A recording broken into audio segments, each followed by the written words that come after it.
Hey there, it's Rachel Mullins, the host of Hashtag No Filter Fridays on Public House Media.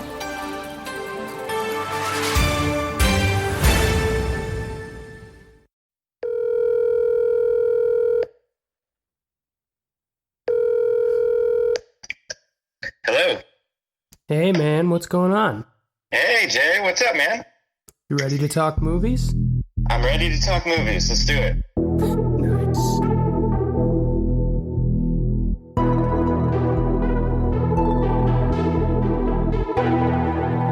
Hello and welcome back to another installment of Fear and There. This is episode 15, in which we are discussing Bernard Rose's 1992 film Candyman.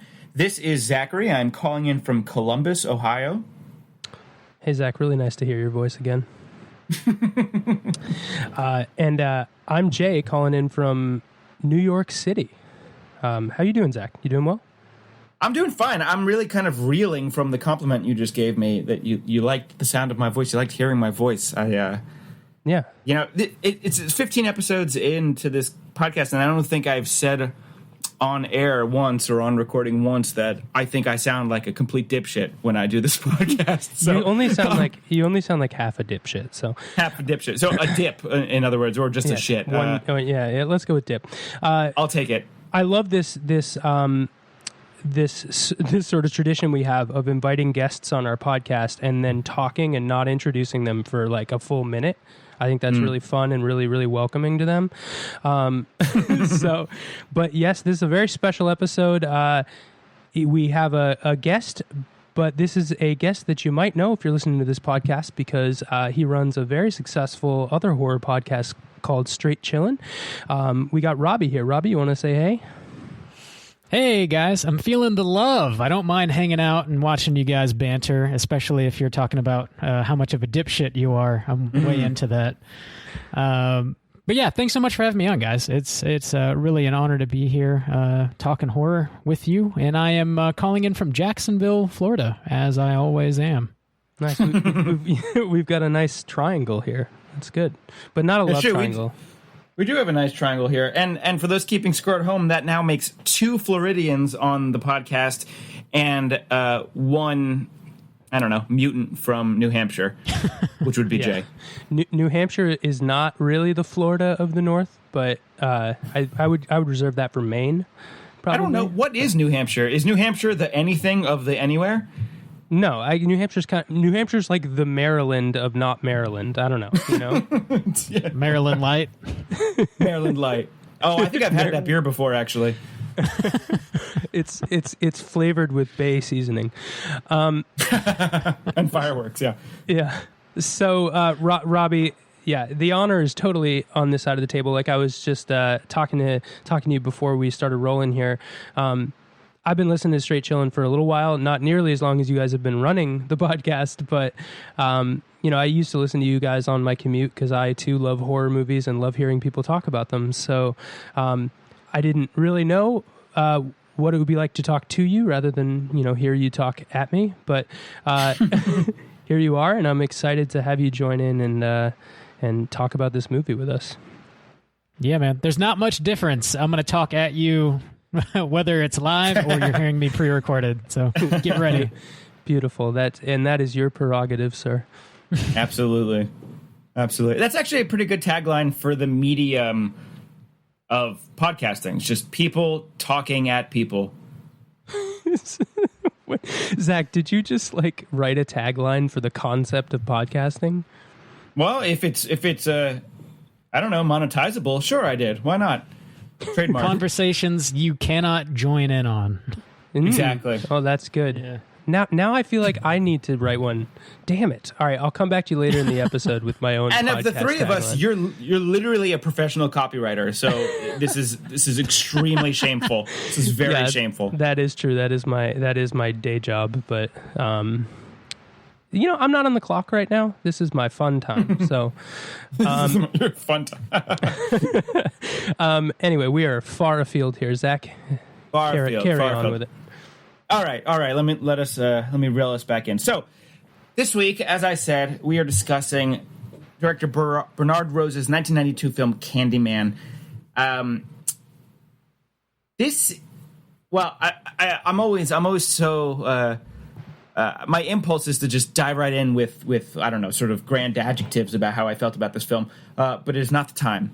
It is the place, however. So I want to start our episode as we usually start our episodes, which is asking my co-host Jay and asking our guest Robby what you knew about this film going into your viewing of it. What sort of context you had created for this film, or what your context for this film was. Had you heard about it before? Had this been on your list of to watch for a very long time, or had this kind of just come out of nowhere for you? So, Robby, please do the honors. I would love to know how you approached your viewing of Candyman. Yeah, sure.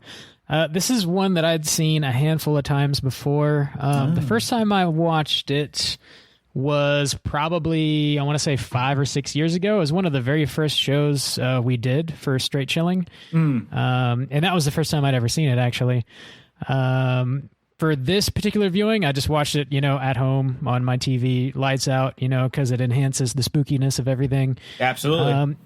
And I think it's a movie that I probably enjoy a little bit more every time I watch it. I get a little bit more out of it, I think, as far as like the folklore and like the sort of internal logic of the movie. I just pull a little bit more out of that each time I watch it. And it's a great movie from the 90s, man. The 90s gets kind of a lot of flack for making bad horror movies, and I think this is definitely one of the standout installments, I guess, from the 90s, man. And also, I'm excited about that remake that is just going to keep getting pushed back probably, but forever I'm looking and ever. forward to Right.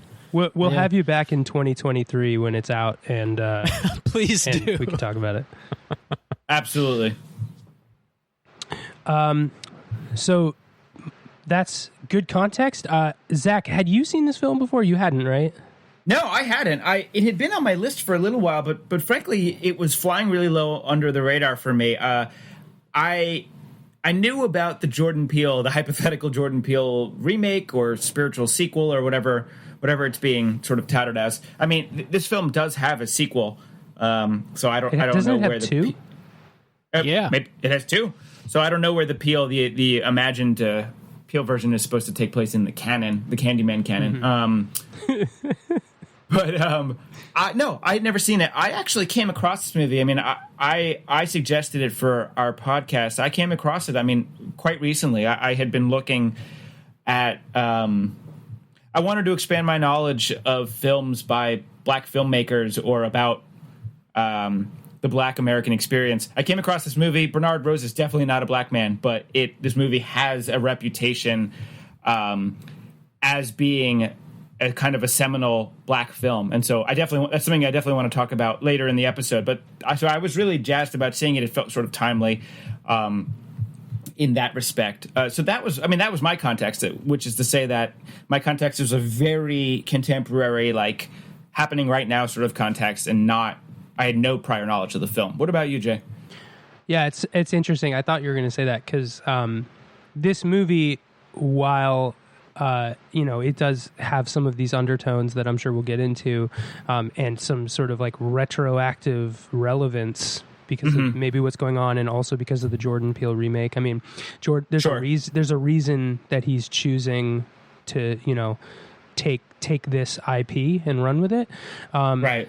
So that's cool. I think it's weird. It is a sort of in the larger horror movie canon, the Tony Todd as like kind of one of the cornerstones of horror, starts here basically. I mean, doesn't really start here, but and so I thought it was an interesting blind spot for both of us, because it seems like a movie we would have seen kind of spoken in the same breath as something like Poltergeist and even Halloween and these sort of movies that, like, if you had to watch 100 horror movies to capture what a horror movie is, this would be in them, So that was my context for it, and I was just excited to watch it because it felt like one that I needed to see as a true horror fan. So that's sort of how I was approaching it. And I watched it as dark as I could let it get, those damn summer sunset times. I know. Really have me watching horror movies while it's still light out. But yeah, so similar circumstances to Robby. I watched it lights out, as dark as I could make it, and real loud on the volume. Perfect. Yeah. Oh yeah. Definitely. So yeah. Oh my God. You have to get loud. You have to be completely immersed in that Philip Glass score, which is oh my God, which is incredible. So good. My partner Mandy, she came out. She doesn't watch these films with me. She's a bit too scared of the genre, which I understand is something that normal people are like. And she came out while the credits were rolling, and she was sitting next to me, and she said, "Wait a second, I work to this music. What is this?" And so, sure enough, she uses these Spotify, a Spotify radio playlist to have on in the background, and this had wormed its way into the Philip Glass radio. She had no idea that it was part of the Candyman, which is amazing. Anyway, that's an incredible anecdote, though. that Candyman snuck up behind Mandy while she was working. Is basically what happened. That's right. right. Well, she's been mumbling Candyman at the mirror all day. It's a little frightening. So, all right, good. So let's get into some of the more substantive stuff before we put the spoiler wall down or put it up. I'm never sure how that metaphor is supposed to work. The question is, would you recommend this film? And there could be as many caveats as you want. Would you recommend this film to somebody who doesn't like horror? Would you recommend it to a seasoned veteran of the genre? Would you recommend it to somebody who has time to watch one movie a month? Whatever you want. So, Jay, let's start with you. Would you recommend Candyman? Yeah, I mean, totally. For all the reasons that we that I outlined in my context, I think it's a well-done movie. I think for a movie that is campy at places and a little too campy, I think, for a 90s film. Like, it almost felt like spiritually like an early 80s kind of a thing to me. But the pacing, I thought, really did wonders for my fear and my suspense. This is my suspense bone, So... I'd recommend it. I think it was a good watch. It wasn't the best horror movie I've ever seen, but I think, like I said, I think it's sort of essential viewing. What about you, Robby? I definitely recommend this movie. It's like it's a classic. I don't think there's a better way to put it. If you're a horror fan and if you're listening to the show, you are. I think you got to watch it if you haven't seen it. It's not gonna be the best movie that you've ever seen, but I think if you end up not watching it, you'd be doing yourself a bit of a disservice. Specifically, just watching Tony Todd create this character of Candyman on the screen, who becomes a sort of I think he's up there. He's like a horror movie icon now. So to see where he comes from and how that character was created and the rich background that they create for that character is really entertaining, and it's a little scary. I don't think it's too scary personally. So if you're really not into horror, like if you're afraid that this might be too scary, I would be willing to say you could probably stomach it. It's not too terrifying. So I'd also recommend it to people who maybe aren't huge horror fans that are looking for something new, Nice. Yeah. Perfect. So you actually you bring up something that I want to use as a kind of a launching pad for our deeper discussion, but I think this would be the time to put up or put down our spoiler wall. Well, Jay, would you recommend do the it? honors? Would Yeah. Oh my gosh, I jumped the gun. I jumped the hook. Whoa. Terrible. Without hesitation, I would recommend this. I loved this movie. I had more fun watching this movie, and I felt more affected by it than I have watching a horror film in quite some time. I mean, Robby, the last episode that we did was Dr. Sleep, which was, I don't know, a travesty to me. So I was so primed to really like a goddamn movie. So this was huge for me. I would recommend this without hesitation. I would recommend it right now, in fact, without hesitation. I think that there's a lot of tremendous commentary in this film that in some ways was ahead of its time, in other ways has always been relevant. And yeah, without hesitation, do I recommend this. So, well, with that, then I guess I will put the spoiler wall up now. So if you would like this movie, this 1992, totally like you haven't had enough chances to see this movie, but if you don't want it ruined, stop listening now. But the spoiler wall is going now. And here we are, Zach. Here we are. Oh my God, it's so beautiful over here. It takes my breath away. In spoiler land. Spoiler it's land. Great. It's just stunning here. So, now that you said spoiler land, I'm just picturing like a bunch of Honda Civics with the, you know? That's where I want to live. That is good. Miami, right? That sounds like Miami. That's right. That is Miami. The rims are big. But the cars are low. Yeah, that's Miami. So low. So where low. the rims are big and the cars are low and everything spoils everything. Everything is always a spoiler. Land. Spoiler land. It's beautiful. Man, great. I'm so glad we can arrive back at that. So glad. And that's actually the whole episode. Now that we've figured out what Miami is, we can all go Thanks home. for stopping in. So Robby, you in your as you were talking about why you would recommend this film, you brought up Tony Todd and how he is a sort of an iconic. The villain, Candyman, is an iconic villain, and the incredible work he does as an actor to make Candyman so singular. And so one of the things that I was struck by in this film was the apparent normalcy of Candyman as a villain. He has he has a hook for a hand. Let's just get that out of the way. But so does Captain Hook, and no one cares. Yes, he has an exposed rib cage that's filled with bees. So does my uncle. But you don't actually see it until the very end of the movie. So what I found really interesting about his sort of avatar, the way that his character is constructed, is that he actually is a very normal-looking person. He's a very handsome man. He's got these, this dulcet voice that has some thick reverb slapped on it. But otherwise, he looks like a normal person. And so I don't know. I guess I wonder what you guys made of that about his sort of costuming, as it were. This doesn't seem like a particularly deep question, but as I was watching, I thought about plenty other slasher films, horror movies that have sort of principal boogeyman, villains, and people like Freddy and so forth, and it is unusual to have a villain look a supernatural villain look so much like just some regular bloke. Perhaps you disagree with me. That's cool. It's always more fun when somebody disagrees. So I don't know. I wonder if you guys have any sort of theories about why he is constructed the way he is, or what you thought about him as a character, as a piece of aesthetic in some sense. I've got my own ideas, but I'd love to hear from you guys first. I don't know, Jay. Why don't you opine on the matter? Well, I think I want to know what your uncle is like.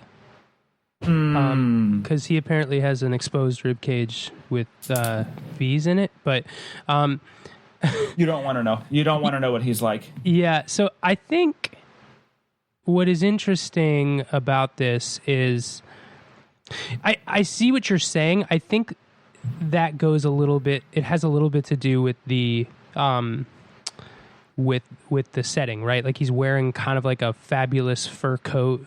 And he's kind of like what that stereotypical like gangster pimp kind of look is, which is I think what they were going for. I don't know if it was a budgetary thing, but I think all that does is it amplifies. I mean, first of all, his voice is. They add layers and layers of EQ and reverb onto his voice whenever he talks. He's got for someone who doesn't look supernatural at the outset, he sounds supernatural. In the film. So I think all that does, all the normalcy of his wardrobe and kind of like his mannerisms of walking and stuff only serves to magnify the, like Robby was saying, the Tony Todd performance that is like so kind of like a character unto its own. It is a moment in horror history. It's iconic now. I mean, I don't know what his goal was then, but it's iconic now. So, yeah, I don't know. I don't know if that answers your question. It's definitely like an interesting thing. Robby, what do you think on that?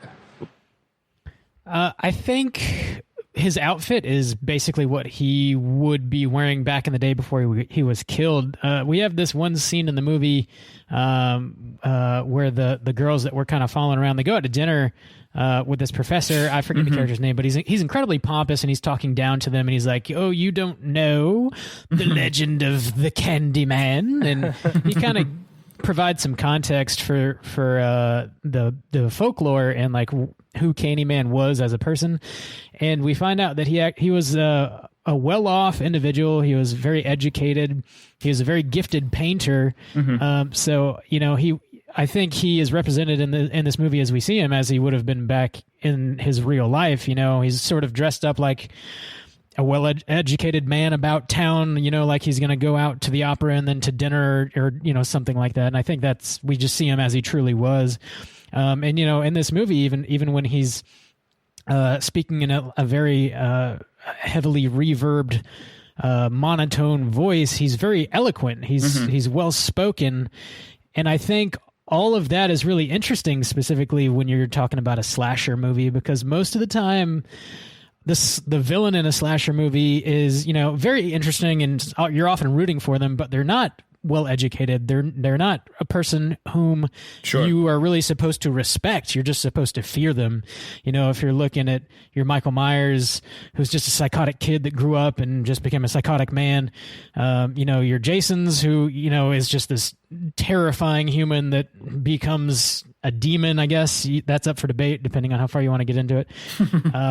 I don't know. You know, Leatherface is, you know, a potentially inbred cannibal. Like, none of them are like well-educated and just got wrongfully murdered and become a piece of folklore who are out for revenge. You know, Candyman is very respectful, and I love how they handle that in a slasher movie. It's pretty interesting. Yeah, he does kind of have that like educated, intelligent walk to him, like a very kind of deliberate and measured way of walking, which was the thing I noticed first. So I hear you. I guess the fur coat thing threw me off because it seemed like a very 90s fur coat, and maybe that's like my misunderstanding of blame the wardrobe department. Yeah, and both the 90s of the 1900s and the 90s of the 1800s. Like, I don't know. I don't. All the 90s, they were the same. Nirvana was still around. Well, I love Robby that you mentioned that so many of the villains, the would be villains in these films are people that you might actually be sympathetic for, because to me and the point that I guess that I want to make, or the theory that I have about his costume, is that he looks like a normal person. Sure, he looks like a normal person from 100 or so years in the past, but to me, he's not actually an evil person. And I think part of what you're seeing with the costume is that he's not an evil person. He's a regular person, and what happened to him was a lynching, was the result of, you know, a sort of unforgivable, unspeakable act of racism, and that makes him sympathetic. So I think that's kind of one of the main things about this film. I mean, this is a film that you could absolutely enjoy on a surface level, but it's literally telling you not to.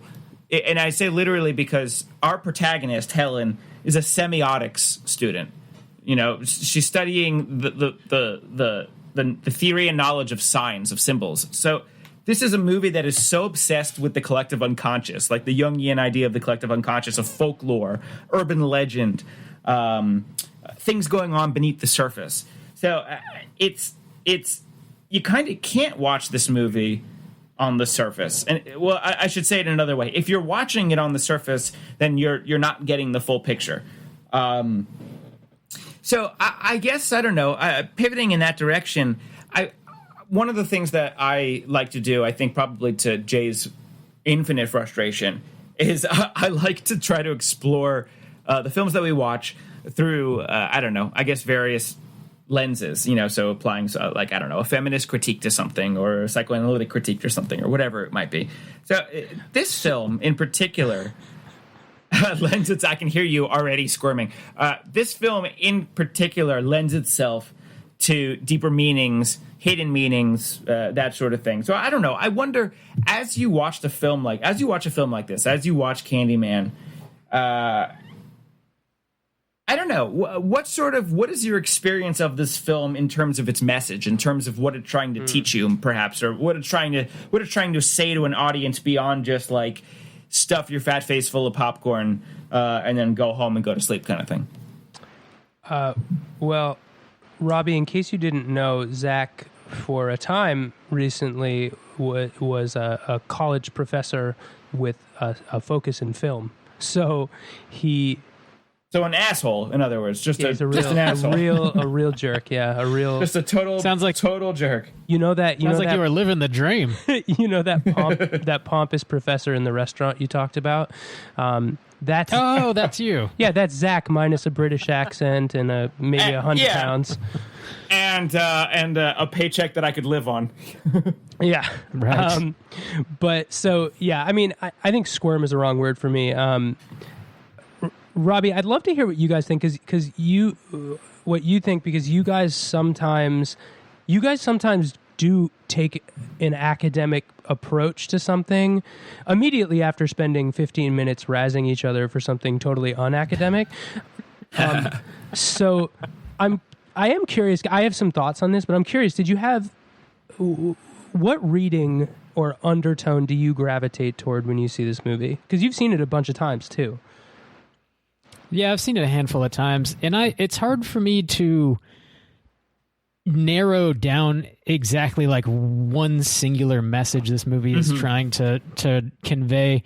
I mean, if you wanted to get like, I guess, real vague with it, racism is bad. Like,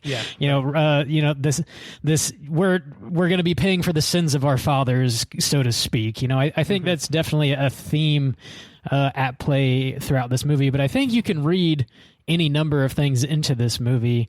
You guys had mentioned a sort of like retroactive relevance that this movie has, and there's absolutely some of that at play here when we see the tenants that actually live in Cabrini Green. They talk about trying to call the cops because the lady hears her neighbor screaming as she's being murdered by Candyman, and the cops they don't come. They don't believe her. They don't think anything's actually happening. They totally ignore it. And meanwhile, this poor woman is getting murdered in her apartment by Candyman. And that's definitely something that we're struggling with today as a nation. Various issues regarding the cops, not to get too in depth with it. But I think there's, a large number of ways to watch this movie. I don't know. Was there anything else you guys pulled out of it? Yeah. So I think like that is the reading that is relevant now, and it's all intertwined, right? This racism is bad. This like gentrification, this like covering the past with quote, we're not racist anymore because black people aren't slaves, so everything's okay, and here's a new building built literally over the old building. Like, there are a lot of those messages in this movie. I think you're right. Zach and I joked a little bit ahead of time because this is a particularly, you can read this movie in a way that is very, very heavily polarizing for some people right now. And I was like, this is the perfect message to bring a stranger onto our show. Yeah. Without, but I think all of that is totally valid, and it's sort of what an urban legend is, right? Like, an urban legend is co-opting something and letting it distort itself over time, and there's all kinds of parallels between the two different buildings that they live in and how they're mirrors of each other but distorted over time, and like all that kind of stuff. To me, the reading that I kept coming back to was this thing that was layered on top of it, which is the concept that this white woman, who is a well-meaning white woman, was using the guise of academia, which can be seen as like another sort of racialized thing. She's using this academia to come in and study these urban legends that these very impoverished people are living through. And so this is sort of like a layer. If she's our hero, and all of this stuff is being built up underneath, as the setting of the film, like, are we to think of her as a hero if she just sort of busts into these projects? And she doesn't really objectify the people. She's very kind to them and very nice, but then she literally turns around and sicks Candyman on everyone. So yeah, I don't know. I think the reading is a dark one for sure, because the movie's like the whole premise is built on a lynching, and so you can't really get away from it. Zach, I am curious your thoughts on, we talk about this a lot. You hate the idea of the catalyst for plot in a movie to be academic study. So I'm curious how what you thought of that, because like a really good example of this is Midsommar. For as amazing as that film is, they spend far too long talking about their thesis when they should be talking about the murder happening around them. So yeah, Zach, what was your thought on that? Because I thought that was something that was a big part of this too. Yeah, sure. I definitely want to answer that, but I do just want to add one thing to the previous conversation before we put it to the side, which is that how should I say it? Like, and it has to do with folklore, with urban legend, which you guys are talking a little bit about. I mean, the Candyman is a result of, he comes to life because he feeds on folklore. He feeds on people talking about him. So what that says to me is that who Candyman is as a supernatural villain, a time-traveling monster with a hook, he is a composite of people's beliefs about him. The fact that he is a black man who indiscriminately kills people, young, old, white, black, and so on and so forth, is to me very clearly a result of stereotype. People think of, I come back to the notion of, and some great writer, who I'm forgetting his name, so this is terrible. I'm not citing anybody, but somebody, I think it was in a piece for Rolling Stone a couple of years ago, identified Candyman as a kind of super predator, which is that sort of dog whistle-y term that we heard from, I think, even the Clintons back in the 90s, and that I know that Trump also has used. So, like Candyman, his configuration, his sort of like blithely killing anybody, is so very much a manifestation of like a collective stereotyping of black men in this country. So it's fascinating to me that he seems to be like, on one hand, you want to be sympathetic to him because the way that he met his demise is so messed up and so unfair and so disturbing. On the other hand, he comes back and he kills at random. And the fact that he mostly exists in this public housing development in Cabrini Green is sort of evidence of this idea, right? It's like people outside of Cabrini Green think of the people inside of Cabrini Green as criminals, which kind of plays into this notion that, like, and I think, Jay, you brought this up, it kind of plays into this notion that, like, people are literally being killed in this housing project and the cops will not come. And so they have to explain away. They start to explain away these crimes by this supernatural boogeyman. It's I don't know. I found that so compelling. It moved me so deeply because it was so like there was something so desperately sad about it. Anyway, it is very sad. Yeah. The only time the cops do come is when there's violence against our white protagonist. Who even says as much, in this kind of like weird moment, she's like, God, it takes a white woman to actually get some real change made, that sort of thing. Yeah, I mean, it's interesting. There's so much horror in this movie that is only just, wow, this is a scary place for her to be. Like, not because the Candyman is there. And I thought that was pretty effective too. I mean, we talk a lot about horror movies that take place in urban settings. It's not necessarily like in most movies that are like, I don't know if you experience this, Robbie, if you can think of like a really scary urban horror movie off the top of your head, but like, do you remember that French movie, I think, or French or Spanish, that movie that we watched on Netflix, where the woman was possessed, the young girl in her apartment? Maybe it was Spanish. I don't remember. It's a woman's name is the name of the movie. I remember. Veronica or something. Yeah, it may have been that one. Yeah. But yeah, I think that they use the urban setting in this movie, the city setting and the inner city setting, but also just even the beautiful city shots are like really ominous in this movie. They're almost never sunny and happy. I think they use the setting really well in this movie. So I think all of that is kind of tied into the same thing. Yeah, this movie has always reminded me a little bit of The People Under the Stairs. Have you guys seen that Wes Craven movie? Mm-hmm. Reminds me of that a little bit. It's commenting on some similar stuff, and it's definitely got that urban environment working for it. I think they'd work pretty well as a double feature. But what you guys are talking about has always been sort of the one problem I have with this movie. Is considering like how Candyman met his demise, for him to then come back in the 90s and not exclusively kill people who are living in Cabrini Green, but largely, where that's sort of the primary haunt for him. Never really made a whole lot of sense to me. It would have made more sense if in this movie they had fully gentrified Cabrini Green and then he came back and started killing the tenants. It would have made a little bit more sense to me. But also that is an interesting read. Like, we're seeing Candyman through the lens of white suburbanites, essentially, as a super predator, as you say. That's an interesting take on it for sure.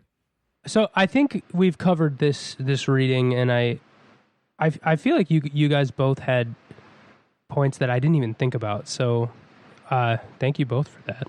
For like, it would have almost been better if they fully gentrified both buildings, or at least cleaner, because they introduced the concept of gentrifying a project and made her live in this project, and Candyman also came to her in her new condo. Right. So anyway, so keep going, Zach. The thesis read, like you said, you brought up Midsummer. The thesis bit in Midsummer to me is silly.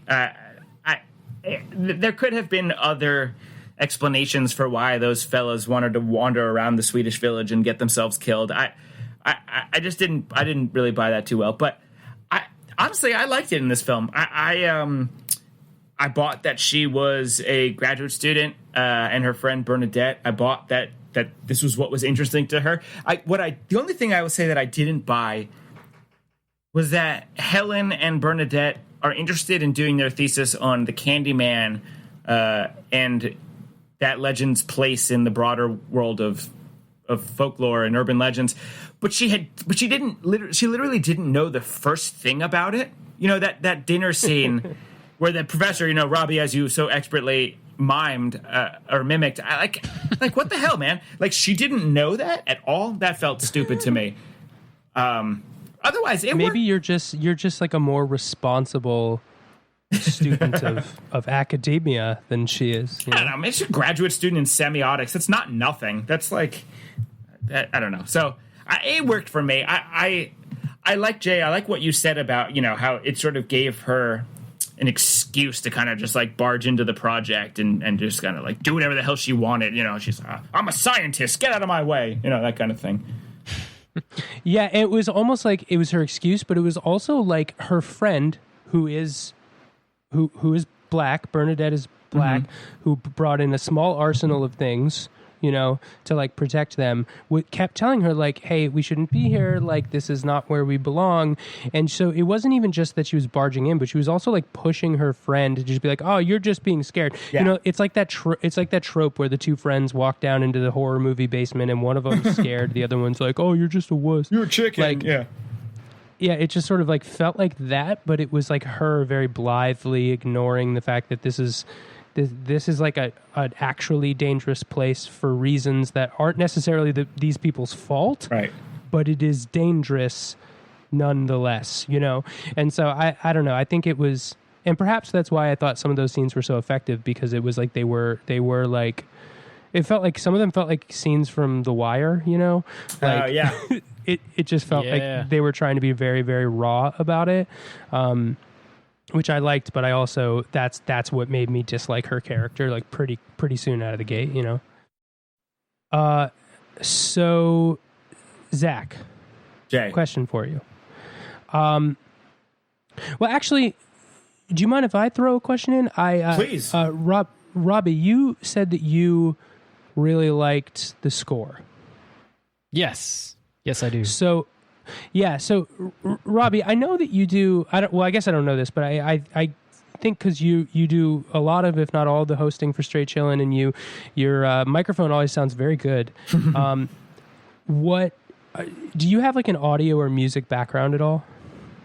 Yeah, I do. I've been a musician for over 20 years. I've been doing it for a while. Yeah, I went to school for it, and but yeah, Nice. yeah, I love music. Always have. I'm a drummer. That's my primary instrument. And yeah, I make all the music and the bumps and stuff for the show, and edit all the episodes, and I do all the audio stuff. So yeah. Well, it sounds great. Thanks, man. But I also majored in music, and Zach will tell you I'm also a musician. And so the Philip Glass thing, I feel like you see that name at the beginning of this film, and again, you'd seen this movie 5 times, so you know you didn't have that knee-jerk reaction this time watching it. So I don't know if you remember what you felt when you saw it then. But Philip Glass, that's a weighty name to have on something like this. He is one of the 4 people that anyone would consider doing minimalist music, which horror scores are often kind of an exercise in minimalist and electroacoustic kind of, I don't know, you know, like saw sound, like one single sound of a saw being whacked and then turn that into a whole song, you know? And that's Philip Glass's, that's one of his things. And then obviously he's an expert instrumental composer and choral composer. What did you, so my question for you is, when you saw that name on there, were you excited? Were you skeptical? Like, what did you think it was going to be when you saw his name before the film? Well, as his name comes up, you're already hearing his music. So right. The music grabbed me. True. The music grabbed me first. Well, the music paired with the visuals, because the opening credit sequence, you kind of have this kind of helicopter view looking straight down on the streets of Chicago, and it's sort of, panning over to the left, and Candyman rolls into the screen, and it's like the image really grabs you, and the instrumentation really grabs you as well. It's very minimal, like you said. I think it's just some strings, vocals, and maybe some piano. I think that's it. Yep. But he still, he does his thing and like pulls you in immediately. Totally. And then you see that name and you're like, oh, now I get it. Right. Yeah, the music is fantastic, and as far as I know, this was definitely the first horror movie he scored. I don't know if he's done one since. I'm not sure.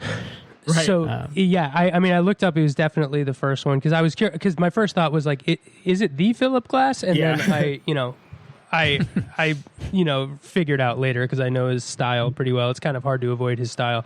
I was curious a little, and I don't know. I didn't do a ton of research because I'm not on hosting duties this episode, so, but I was curious, like, I don't know, this might be an unanswerable question, but, like, how he scored the film, like, what was his workflow? Was he one of those guys that they briefed him, asked him for, a couple of pieces of music and then cut it up to pace, or did he score it to the actual film? Because you get it both ways with composers who are not primarily film composers. You get it both ways. And so I don't know, I think because there were definitely some sound cues that were not score, that were definitely like provided by the sound designer. Like when you see Candyman, there's sort of that like classic cheesy horror screech that comes in. So I don't know, what is there a particular scene, Robby, that you think I mean, obviously the opening is very ominous and very well done. But do you remember any music cues later on, or score moments that were really like really successful for you?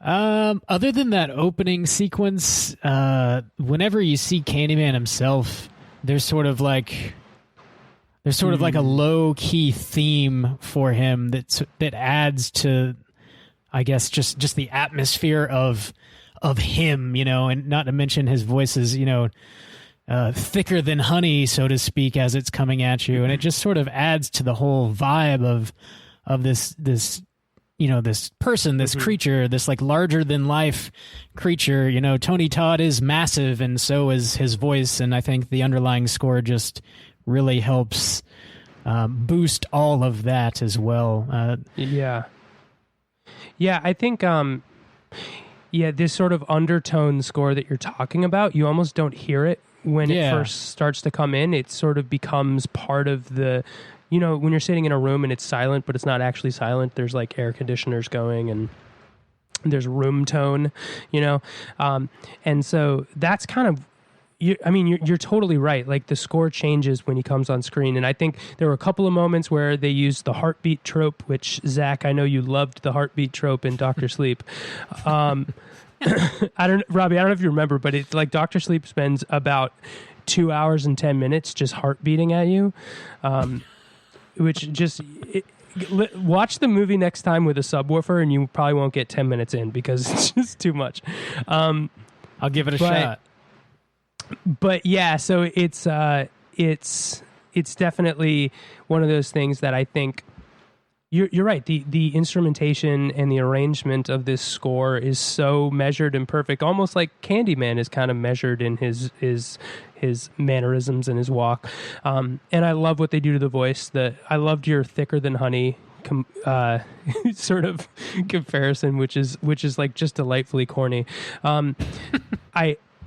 I loved the way his voice sounded because I didn't realize it until like most of the way through the movie. But anytime his voice came in, it was almost like treated the same way that the score was. You had some of these like sort of choir moments in the score that were heavily reverbed and heavily EQ'd, and his voice was in very similar fashion to that. So I think it's weird. His voice was almost part of the score to me. It was like there's like a lyrical quality to the way that he's talking.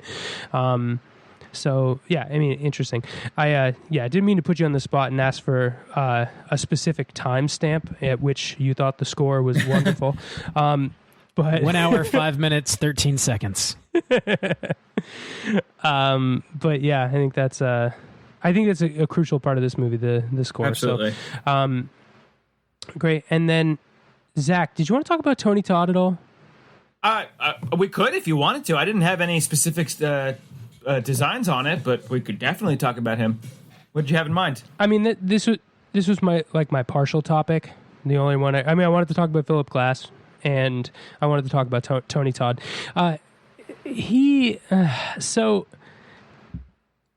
think he's great in this movie, but I feel like so much of what I've seen from him since this movie, because he's a ham, right? He's your classic, like, I'm gonna do 150,000% on this performance.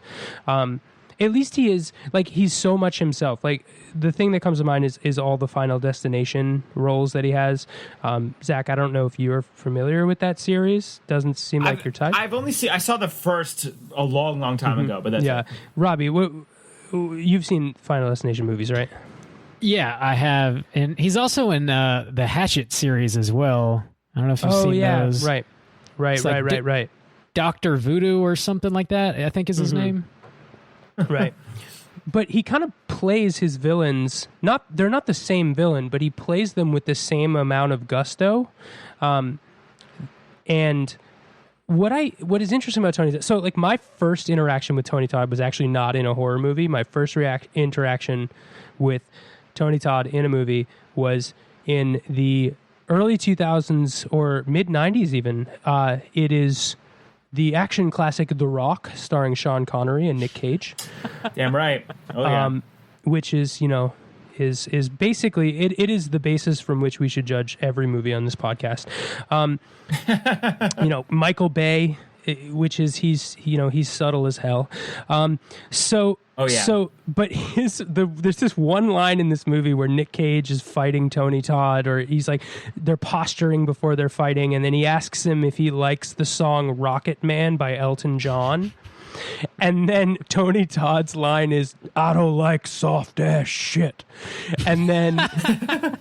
And then literally Nick Cage launches him out the side of the building with a rocket. So he's like, "Oh, really? That's sad because you're the Rocket Man." And then it's like this is who I think Tony Todd is in my brain, because it was like the first R-rated movie my dad let us watch. You know, must have been like 8 or 9 when it came out, right? So this is what I know Tony Todd from. And then I see him in Final Destination, and I'm like, this guy is like almost to the point of campiness with this behavior. He's the morgue guy in Final Destination. He's the guy that tells them about the lore, and for whatever reason, he just knows about the lore. And so I don't know. I think, Robby, I'm curious to hear. I mean, Tony Todd does like horror cons and Comic Cons and stuff. Like, he is ingrained in the horror culture. So, like, maybe you can shed a little more light. Like, why do you think he's such an icon for people? I think it has a lot to do with this movie. You know, like I said, it was sort of a bright spot when it comes to 90s horror. And also, I think outside of him just being this iconic slasher of Candyman, I think, you know, the horror community for the most part is like very open and accepting, and if you lean into the community leans back into you. And I think, you know, him showing up to conventions and shaking hands really probably helped further cement him being that icon, that horror icon, because of this Candyman character. And it's just sort of like a mutually beneficial situation. You know, I think shaking hands and signing autographs, man, everybody loves that. Who doesn't want to meet Tony Todd? You know, I've never met him, but I absolutely would like to meet him. He seems like a pretty badass guy. And, you know, I think like if the best. Just not everybody who's been in a horror movie like really partakes in the horror community, and I think those that do are really served by it, I guess. That's so that's we've got a good an effective PR campaign. Yeah, it's sort of a self-fulfilling prophecy. He went out there, he shook hands, he kissed babies, you know. Yeah, exactly. Right. We voted him in office. He put in the time. Yeah. I mean, it's interesting because this is like, I mean, Tony Todd, I looked up his IMDb, and I think he has like 290 IMDb credits. So he's not, it's not like this is, it's interesting that you would say Tony Todd and Tony Todd, and then you immediately think Candyman. I would say a lot of people would assume that's the first thing that you think when you think Tony Todd. But I misspoke. It's not quite 290, but he has 229 actor credits. Jeez. So, that's still pretty decent. I mean, it's incredible. I think like he started, his first one is like the mid 80s or something like that. So this wasn't super long after that, and he was already sort of starting to like cement himself as like a bit character, a supporting character, character actor, you know. I don't think anybody would be like, this man should win an Oscar, but he is beloved for his own ways. So I thought it was really interesting to kind of see him at his old hat position, you know. Right. Amazing. Well, all right. So at this point, I think we should transition to our concluding portion of the episode. So the way that this part of the episode works is that we essentially rate the film on a 1 to 5 scale. The units could be pentagrams if you'd like. They could be hooks if you'd like. We tend to use pentagrams, but whatever unit you're more comfortable with, whatever is better for Jacksonville. And we split it into two categories. The first tends to be, a more straight up quality rating, 1 to 5. 5 being a masterpiece, 1 being a total clusterfuck. And then the second rating is a 1 to 5. How scary was this film? For that, we like to use the unit sheep. In that, for a 5, it takes 5 full sheep to count to fall asleep. 1 would be 1 sheep. We realize this doesn't make any sense, but it's the way the way it goes. Yeah, we've already committed so many episodes to the sheep we're scale. so committed. You know? I like it. To the sheep scale. I like it. Right. Which is, it's more of a sheep. I feel like sheep as a unit, they tend to go in dozens or perhaps even hundreds. It's not 1 to 5 sheep to fall asleep. Yeah, but it is anyway. really fun when people, when we give a rating of a half a sheep, because there's an inherent gore to that, Right. Yeah. So as we like to do, let's start with quality. So, Robby, I'll kick it to you first.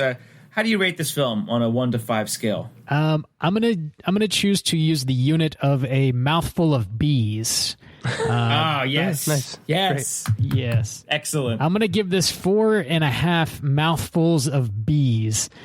I think it's great. I think it's a classic '90s horror movie with an iconic villain, and like I said, the only thing that never really landed for me was him sort of laying waste to people living in the projects of Cabrini Green. Sure. Not exclusively, but largely. It didn't make a whole lot of sense to me. But other than that, the movie's great. Awesome. I love it. Jay? Yeah, I think I'm going to give this a 4. This is, I think, and I think you missed an opportunity, Robby, to give yourself just a much more precise rating scale, because a mouthful of bees, you could say like 4.89 if you wanted to, because there's so many true. bees in his mouth. That's true. These are small and numerous. Yeah, you That's could have right. been more precise, but I think 4.5 is. I was toying with 4.5 because with one of these movies that is considered a classic by a lot of people, it's really hard to watch it without giving it more credit than it sometimes do. I think this is true of something like The Thing. If The Thing was released today, I mean John Carpenter's The Thing, to be specific, but if The Thing was released today, the effects would kind of be like, well, what is this? Is this campy? Is this not? But because of the achievement in effects, so many people give it kind of more due. And so I for a long time was like, this is a 4.5 star movie, and the more I thought about it, the issues that you came up with about how they didn't take the gentrification and the proper kind of like the target of Candyman was sort of muddled. Like, why was he attacking everyone? All that stuff kind of dinged it a little bit for me. So yeah, I think it's about a 4 for me. Great. So I this is incredible to me. This is we have. I mean, this is our 15th episode. Jay and I tend to be not like diametrically opposed when we rate films, but we almost rarely. I mean, not almost. We rarely agree. And when we do agree, more often than not, it's because we both agree that the film at hand is terrible. So it's actually kind of amazing. I mean, this is shaping up to be probably our one of our highest averaged films. I also give it a 4. I completely loved this movie. A 4 for me is a 5 for most other people. Yeah. So I completely loved this film. Yeah, you pretentious son of a bitch, you. I am all those things. I own it. I am who I am. What can I say? Yeah, I love this film. The only reason why I ding it a full star is essentially that I thought there was some fat to it. I thought there were some plot lines that could have been trimmed quite a bit. There were some cheesy things. I don't know. I really can't. I don't think I could give too much of an educated answer as to why I dinged it a star, other than that it's just the way that I feel about it, which is perfectly fine. How dare you? Yeah. So I'll leave it at a 4. And I'll start also in my host duties. I'll start with my own sheep rating. This is a totally unscary movie. There were 1 or 2 jump scares that made me yelp out loud, but otherwise, other than the ideas behind the film, which are to me genuinely terrifying, there were very little, if at all, visuals that stuck with me. So for me, it was a 1 sheep to fall asleep.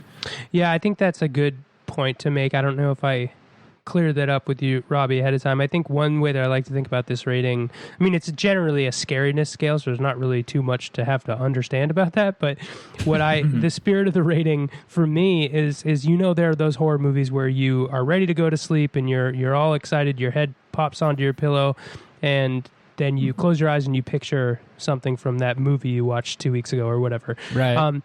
And so it's like, it's that visualization that usually does it for me. So I don't know if that helps you with picking the number of sheep that you want to rate this. I gotcha. So Robby, kick it to you, I guess. Yeah, I'm going to give this, I think, 1/2 sheep to fall asleep. Oh, brutal. Yeah, cut that sheep right in half for me. Not very scary. It's got a few gory scenes for sure, but I think for somebody that's seen a few horror movies, it's not going to be anything that you haven't seen before or can't handle for some reason. Sure. Yeah, definitely the themes at play are far more frightening than anything you're actually going to see on screen. Mm-hmm. Yeah, I think that's true. I would say for me, and we talked all the way at the beginning of the podcast about context. That's one thing that we did talk about at the beginning of every episode, because I think context is so important with horror because, you know, we've all gone to a horror movie with a group of 5 friends, and you got that one friend who's like, this isn't going to be scary. And then they spend the whole time like laughing at things or, you know, not sort of putting themselves in the right mindset to be scared of a movie. Like, I don't know, going into a horror movie trying not to be scared to me is kind of like going on a roller coaster to try to not be thrilled. Like, it's kind of missing the point. So my context for this movie actually, I think, made it scarier than it should have been. At its core value, like on face value, what this movie brings to the table is not scary. I agree with you guys 100%. You know, none of the jump scares are particularly, you know, they don't pay off as well as I usually expect a good jump scare to pay off. But I don't know if you guys had a Candyman style urban legend growing up, but we had, in my neck of the woods, we had Bloody Mary, which was the version of this. And that scared the shit out of me. You know, I went to summer camp. We would always do the Bloody Mary thing at like 11 p.m. in front of a mirror. So I guess if it was like a standing in front of your mirror scary scale, like like a 5 toothbrush heads scale, maybe it would rank higher. But I think I'm going to give it like 1.5 sheep just for that reason, because like I know I'm going to be, you know, in my bathroom opening up my medicine cabinet and being afraid of the moment that I close it, you know, and I think that is, this movie uses that to decent effect, but it's also just that whole concept. So I'm going to give it 1.5 sheep. Fantastic. I love it. I got a lot of respect for that explanation too.